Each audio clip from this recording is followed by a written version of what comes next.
Hello and welcome to another lecture. आज हम discuss करने जा रहे हैं concept of pH and pOH कि पीएच और पीओएच का कंसेप्ट किसने दिया था, पीएच का मतलब क्या है, पीओएच का मतलब क्या है, और how pH and plus pOH is equal to 14, pH plus pOH is equal to 14, ये कंसेप्ट कहाँ से आया। तो आज के इस पूरे लेक्चर में हम सारी पॉइंट्स को डिस्कस करेंगे। ठीक है, तो चलते हैं सबसे पहले कि कंसेप्ट ऑफ पीएच जो है, पीएच का मतलब है power of hydrogen ion concentration. अब power of hydrogen ion concentration का शायद आप ये मतलब लेंगे कि जब हाइड्रोजन आयन कंसंट्रेशन बढ़ेगी तो शायद पीएच बढ़ेगी, पर ऐसा नहीं है। पीएच की जो डेफिनेशन है अगर आप देखें, पहला तरीका यह है कि log of reciprocal of hydrogen ion concentration, log of reciprocal of hydrogen ion concentration. तब हम मैथमेटिकली कैसे लिखते हैं, pH is equal to log, अगर reciprocal of hydrogen ion concentration लिखेंगे तो हम इसको क्या कर लेंगे, इनवर्स में। जब हम इसको इनवर्स में लिख रहे हैं, अगर हम इसका इनवर्स खत्म करें तो आप जानते हैं कि हाइड्रोजन आयन कंसंट्रेशन के ऊपर जो पावर 1 है, जब ये न्यूमरेटर में जाएगा तो इसका पावर माइनस में चला जाएगा। तभी हम सेकेंड वे से जब डिफाइन करते हैं तो बोलते हैं negative log of hydrogen ion concentration. अब ये नेगेटिव लॉग कैसे आया, चलो इस बात को सीखते हैं। सिंस यू नो दैट कि अगर हम यहाँ से नेगेटिव साइन हटाएं, अगर हाइड्रोजन आयन कंसंट्रेशन को हम न्यूमरेटर में ले जाएं तो उसके ऊपर पावर क्या होगा, -1। तो आपने फार्मूला एक पढ़ा है कि log a power b, log a power b is equal to b log a। तो जो पावर है माइनस का 1, ये log के आगे आएगा तो हम इस तरह से लिख सकते हैं कि minus log hydrogen ion concentration. तो माइनस की साइन तो रहेगी, लेकिन जब हाइड्रोजन आयन कंसंट्रेशन का लॉग सॉल्व करेंगे, अगर उसको 1 से मल्टीप्लाई कर दिया तो आंसर वही रहेगा, तो यहाँ पर 1 लिखने की जरूरत नहीं है। तो हमारा फार्मूला क्या बना, pH is equal to minus log hydrogen ion concentration. तो पीएच को हम दो तरह से डिफाइन कर रहे हैं। नंबर 1 कि reciprocal of hydrogen ion concentration का लॉग, या फिर हाइड्रोजन कंसंट्रेशन जो है, हाइड्रोजन आयन कंसंट्रेशन जो है उसी के लॉग का नेगेटिव लेना है। तो we have the two ways of defining the pH. जिस तरह से पीएच की बात कर रहे हैं, एग्जैक्टली ऐसे ही हम बात करेंगे किसकी, पीओएच की। और पीओएच का मतलब है power of OH ion concentration. तो डेफिनेशन सेम है, तो इस वजह से आप देख सकते हैं कि इसको फार्मूला जो है हमने सेम पैटर्न से बनाया है। बस सिर्फ फर्क यह है कि जब पीएच की बात की तो हाइड्रोजन आयन कंसंट्रेशन की बात की, जब पीओएच की बात की तब हाइड्रोक्सिल आयन कंसंट्रेशन की बात की। तो ये दो फार्मूला जो हैं, जैसे कि एक फार्मूला ये है, I can consider this one as 1, और एक फार्मूला ये है, ये दोनों पॉइंट्स आपके समझ में आने चाहिए। लेकिन एक और फार्मूला भी है जो आपने पढ़ा होगा, and this is called pH plus pOH is equal to 14, कि पीएच और पीओएच का जो सम होता है ये 14 के इक्वल होता है। अब ये पीएच और पीओएच का जो सम है ये 14 के इक्वल तो होता है, लेकिन ये 14 आया कहाँ से, इस बात को समझने के लिए मैं एक और पॉइंट जहां पर स्टार्ट करने जा रहा हूं, and this is called dissociation of water. Dissociation of water जो है, इससे हम ये कंसेप्ट सीखेंगे कि how pH and pOH is equal to 14। तो जैसे कि आप जानते हैं कि वाटर एक वीक इलेक्ट्रोलाइट है, लेकिन फिर भी अगर ये आयोनाइज होगा then it will ionise into hydrogen ion and OH ion. क्योंकि आपने पढ़ा है कि आयोनाइजेशन एक रिवर्सिबल प्रोसेस है। आयोनाइजेशन क्योंकि रिवर्सिबल प्रोसेस है, तो इस पर्टिकुलर रिएक्शन के लिए हम लॉ ऑफ इक्विलिब्रियम अप्लाई कर सकते हैं। केसी का फार्मूला आप लिख सकते हैं, और जब केसी लिखेंगे तो आप जानते हैं कि concentration of product upon the concentration of reactant. तो प्रोडक्ट की कंसंट्रेशन को रिएक्टेंट से हमने क्या कर लिया, डिवाइड कर लिया। अगर हमने पानी जिसको लिया था जो डिसोशिएट हो रहा है सपोज टू बी, तो पानी की जितनी भी अमाउंट हमने ली होगी वो तो कांस्टेंट होगी। अगर वो कांस्टेंट होगी तो केसी ऑलरेडी कांस्टेंट है, वाटर की कंसंट्रेशन जो आपने ली है वो भी कांस्टेंट है। तो इन दोनों कांस्टेंट को आपस में हम मल्टीप्लाई कर सकते हैं। जब इन दोनों कांस्टेंट को मल्टीप्लाई किया जाएगा तो फिर सारी इक्वेशन आप देख सकते हैं कि किसकी इक्वल आई, एक है हाइड्रोजन आयन कंसंट्रेशन और एक है OH आयन कंसंट्रेशन। इन दोनों कांस्टेंट का जो प्रोडक्ट है इसको लिखा जाता है एज ए KW, इसको लिखा जाता है एज ए KW।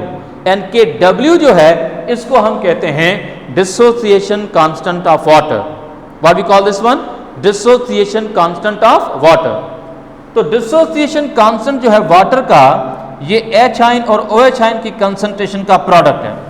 इसके ऊपर जो एक्सपोनेंट होंगे, पावर होंगे, वो तो 1 1 रहेंगे, क्योंकि वाटर एक ही हाइड्रोजन आयन प्रोड्यूस करेगा पर मॉलिक्यूल और एक ही OH आयन प्रोड्यूस करेगा पर मॉलिक्यूल। ठीक है। पर जब हमने इसी वाटर की के W की वैल्यू को फाइंड करने की कोशिश की तो हमने क्या पाया? हमने पाया कि एट 25 डिग्री सेल्सियस के W of the water is equal to 1 × 10⁻⁻14, यानी हाइड्रोजन आयन की concentration multiplied by the OH ion concentration, इन दोनों का जो प्रोडक्ट है, जो कि W है, उसकी वैल्यू क्या आ रही है? वो वैल्यू आ रही है 1 × 10⁻⁻14। तो गालिबन आप समझने की कोशिश कर रहे होंगे कि अगर H और OH आयन की कंसंट्रेशन का प्रोडक्ट ये है तो इसका 50% हाइड्रोजन आयन का पार्ट होगा, इस वैल्यू का 50% OH आयन की वैल्यू होगी। तो अगर मैं आपसे ये कहूं कि इन दोनों का प्रोडक्ट अगर 1 × 10⁻⁻14 है तो फिर हाइड्रोजन आयन की कंसंट्रेशन क्या होगी? 1 × 10⁻⁻7। और OH आयन कंसंट्रेशन क्या होगी? वो भी 1 × 10⁻�7। अगर आप इन दोनों वैल्यूज का अगर आप प्रोडक्ट निकालें, इन दोनों वैल्यूज को मल्टीप्लाई करें तो आप जानते हैं कि पावर जो होंगे आपस में 8 हो जाएंगे, और पावर 8 होंगे तो -7 किसके इक्वल होगा? 14 के। तो इसी तरह से हमने देखा कि H और OH आयन जो होते हैं, इनकी कंसंट्रेशन का जो प्रोडक्ट होता है वो बराबर होता है 1 × 10⁻⁻14 के। तो होपफुली ये बात अब क्लियर हो गई होगी कि KW की वैल्यू क्या है, और वाटर में हाइड्रोजन आयन की कंसंट्रेशन क्या है, और वाटर में OH आयन की कंसंट्रेशन क्या है। ये बात हो गई क्लियर। अब अगर हम पानी की हाइड्रोजन आयन कंसंट्रेशन या OH आयन कंसंट्रेशन को लेकर वाटर की pH निकालें, वाटर की pOH निकालें, तो जरा देखें कैसे। तो pH का फॉर्मूला तो आप जानते हैं, this is equal to -log hydrogen ion concentration, और वाटर की जो हाइड्रोजन आयन कंसंट्रेशन है वो मैंने आपको ऑलरेडी बताया, वो है 1 × 10⁻⁻7। फार्मूला सेम है, जहां हाइड्रोजन आयन कंसंट्रेशन लिखनी थी वहां पर मैंने उसकी वैल्यू पुट कर दी है। अब आप देखें कि pH इज इक्वल टू -1 का भी लॉग सॉल्व करेंगे और 10⁻⁻7 जो उसका भी लॉग सॉल्व करेंगे, तो आप देख सकते हैं कि log 1 प्लस log 10⁻⁻7, क्योंकि मल्टीप्लाई की साइन जो है वो प्लस में जाएगी। आपने फार्मूला पढ़ा होगा log A × B, log A × B is equal to log A plus log B। तो अभी हमने ये समझो कि log A है और ये समझो कि log B है, तो हमने बीच में साइन जो दी है वो दी है प्लस की। अब आपने क्या करना है? log 1 सॉल्व करना है, log 10⁻⁻7 सॉल्व करना है। Remember log 1 is always equal to 0। log 1 किसके बराबर होता है? 0 के। लेकिन 10 का जो बेस है उसके ऊपर जो भी एक्सपोनेंट होगा log उसका वही रहेगा। अगर मैं कहूं कि 10⁻2 है तो बताओ इसका log क्या होगा? तो बोलेंगे 2। तो यहां पर 10⁻⁻7 है तो इसका log क्या है? इसका log है 10⁻⁻7। तो आप देख सकते हैं माइनस इंटू प्लस माइनस हो जाएगा, और माइनस इंटू माइनस जो बाहर की माइनस की साइन है, तो आप जानते हैं कि ये साइन क्या हो जाएगी अब प्लस की। तो हमने देखा कि वाटर की जो pH आई है वो कितनी आई है? 7। अगर वाटर की pH 7 आई है तो बताओ कि वाटर की जो pH होगी वो भी एग्जैक्टली इसी तरह से ही 7 ही आएगी, क्योंकि फार्मूला तो सेम ही है। तो होपफुली आप समझ गए होंगे कि अगर वाटर की pH और pOH का जो सम है वो अगर 14 आ रहा है तो इसका हम इनडायरेक्ट मतलब ये लेते हैं कि कोई भी सॉल्यूशन हो उसकी pH और pOH का जो सम होगा वो 14 के इक्वल ही आएगा, चाहे वो चीज़ एसिड हो, चाहे वो चीज़ बेस हो, चाहे वो कोई भी चीज़ हो। हमेशा pH और pOH का जो सम होगा for all solution will always equal to 14। Suppose करें कि अगर किसी सॉल्यूशन की pH 1 है तो फिर आप समझ जाएं कि उसकी pOH 13 ही होगी, ताकि 1 + 13 14 होना चाहिए। अगर किसी सॉल्यूशन की pH अगर 3 है तो pOH 11 होगी, ताकि pH और pOH का सम 14 होना चाहिए। अगर pH 7 है वाटर तो फिर इसकी pOH भी 7 ही है, ताकि 7 + 7 14 ही आएगा। तो किसी भी सॉल्यूशन की pH और pOH का जो सम होगा वो हमेशा 14 के इक्वल आएगा। तो होपफुली ये बात आप सबको समझ आ रही होगी। चलते हैं आगे। अब ये बात तो क्लियर हो गई कि pH और प्लस pOH का जो सम है वाटर के लिए वो 14 के इक्वल आया है। ये बात भी ध्यान से सुनोगे कि वाटर न्यूट्रल है। वाटर न्यूट्रल है क्यों? क्योंकि इसकी pH भी 7 है और इसकी pOH भी 7 है। लेकिन दुनिया में सारी चीज़ें न्यूट्रल नहीं होती और कुछ चीज़ें बेसिक हैं। तो हमें पता होना चाहिए कि कोई एसिड है तो उसकी पीएच क्या होगी, कोई बेस है तो उसकी पीएच क्या होगी, या इवन उसकी पीओएच क्या होगी। तो इस बात को समझने के लिए एक स्टेप और आगे बढ़ते हैं और कोशिश करते हैं इस बात को समझने की कि अगर कोई एसिड है तो उसकी पीएच क्या होगी और पीओएच क्या होगी, अगर कोई चीज़ बेस है तो उसकी पीएच एंड पीओएच क्या होगी। तो चलो एक पॉइंट और, यहाँ पर एक चार्ट बनाया है और इस चार्ट के थ्रू हम समझने की कोशिश करेंगे कि पीएच और पीओएच क्या क्या होंगी और सॉल्यूशन की नेचर क्या क्या होगी। देखें यहाँ पर जो पॉइंट है वो आप देख सकते हैं, एक वैल्यू हमने लिया 0, एक वैल्यू मैंने लिया मिड पॉइंट पे 7 और एक वैल्यू मैंने लिया 14, क्योंकि पीएच और पीएच जो पीएच एंड पीओएच का जो सम है वो आप सब जानते हैं किसके इक्वल होता है, 14 के। तो चलो देखते हैं कि ये सारा मामला कैसे जाएगा। अब आप देखें कि जो चीज़ इस पूरे टेबल में ऊपर लिखी जाएगी वो पीएच के लिए बात की जाएगी और इस पूरे टेबल में जो चीज़ नीचे लिखी जाएगी वो सिर्फ पीओएच के लिए की जाएगी। तो ध्यान से सुनेंगे, मिड पॉइंट अगर 7 है, ये बात हम कह चुके कि अगर कोई भी चीज़ जिसकी पीएच और पीओएच अगर 7 है तो वो चीज़ें आप जानते हैं कि क्या होती हैं, न्यूट्रल। ठीक है, पीएच 7 हो चाहे पीओएच 7 हो, सब्सटेंस विल बी न्यूट्रल। लेकिन अगर पीएच 7 से बिलो है तो ऐसी सूरत में वो चीज़ क्या होगी, एसिड।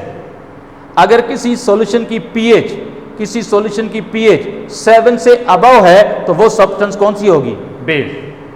लाइकवाइज अगर हम पीओएच की बात करें तो किसी सॉल्यूशन की पीओएच अगर 7 से बिलो है तो वो बेस होगी। अगर उस सॉल्यूशन की पीओएच अगर 7 से अबव है तो फिर वो सब्सटेंस क्या होगी, एसिड होगी। तो ये चीज़ समझना चाहिए कि एसिड वो होता है जिसकी पीएच 7 से कम और पीओएच 7 से ज़्यादा होती है, और बेस वो होता है जिसकी पीओएच 7 से कम होती है लेकिन पीएच जो होती है वो 7 से ज़्यादा होती है।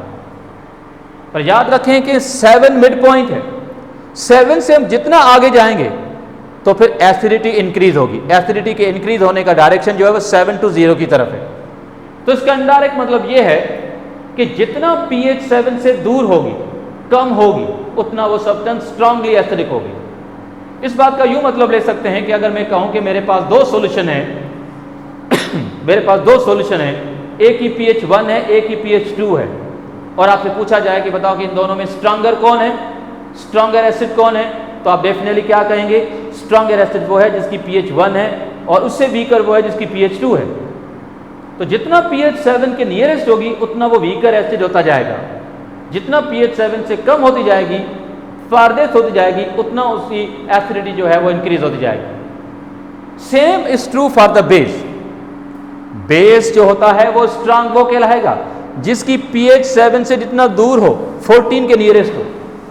मैं कहता हूं कि दो बेसिस हैं एक है जिसकी पीओएच जो 14 उसकी जो पीएच है वो 14 है, और एक जिसकी पीएच जो है वो 13 है। तो 14 पीएच वाला बेस स्ट्रांगर होगा, 13 वाला वीकर होगा। 13 वाला स्ट्रांगर होगा, 12 वाला वीकर होगा। जैसे जैसे हम क्लोज आते जाएंगे 7 के, उसकी जो बेसिसिटी है वो आहिस्ता आहिस्ता क्या होती जाएगी, कम होती जाएगी। तो आप देख सकते हैं एसिडिटी इस डायरेक्शन में इंक्रीज होती है और बेसिसिटी इस डायरेक्शन में इंक्रीज होती है। ये बात हो रही है जब हम पीएच की बात कर रहे हैं। लेकिन जब हम पीओएच की बात करेंगे तो फिर आप देख सकते हैं कि बेसिसिटी इस डायरेक्शन में इंक्रीज होती है और एसिडिटी इस डायरेक्शन में इंक्रीज होती है। तो होपफुली आप ये बात समझ गए होंगे कि कोई सॉल्यूशन स्ट्रॉन्ग जो है बेस कब कहलाएगी, जब उसकी पीएच 7 से दूर होगी।